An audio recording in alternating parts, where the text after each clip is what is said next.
Ahoj všichni, v dnešním videu vám ukážu, jak můžete poslat peníze z PaySafeCard na účet. První věc je, že přejdeme na tuto webovou stránku, což je stránka s partnerstvími, která vám poskytuje informace o tom, jak nakládat s PaySafeCard. Zde se dozvíte, jak převádět peníze mezi účty MyPaySafeCard.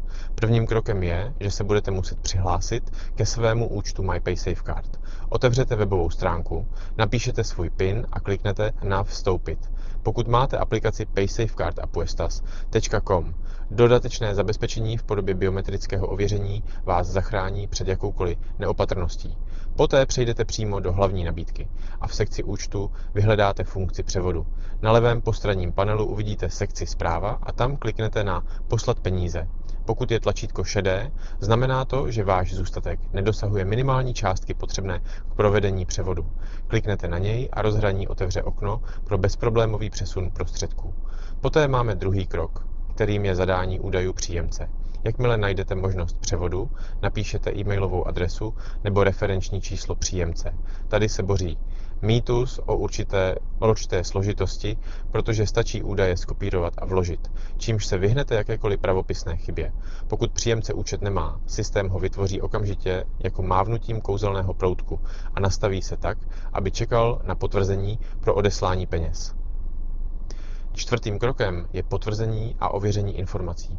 Zde budete muset zkontrolovat částku, cíl a důvod odeslání. Poté kliknete na Potvrdit a pokud máte aktivní dvoufaktorové ověření 2FA, možná budete muset zadat kód, který vám přijde do telefonu. Proces skončí během sekund oznámením, které zazní. Pokud se něco nepodaří, obrazovka vám zobrazí malou chybu červenou barvou. Jen ji opravíte a zkusíte to znovu. Zde vám také dají několik bezpečnostních tipů. Například, abyste nikdy nesdíleli svůj PIN v chatech ani na fórech, protože je to váš nejlepší spojenec. Heslo byste měli měnit každých 90 dní a používat jedinečnou frázi, kterou nikdo neuhodne. A buďte nedůvěřiví vůči podezřelým e-mailům, které po vás občas chtějí údaje, protože pravá stránka MyPaySafeCard vás nikdy nebude žádat o informace mimo aplikaci. Konečnou akcí je provést převod právě teď a ověřit, zda se zůstatek příjemce aktualizoval. Pokud ne, musíte potvrzení zopakovat a ujistit se, že bezpečnostní kód je správný.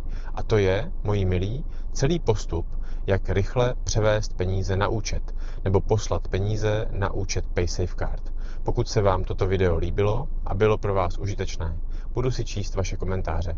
Nezapomeňte se přihlásit k odběru, dát like a sdílet.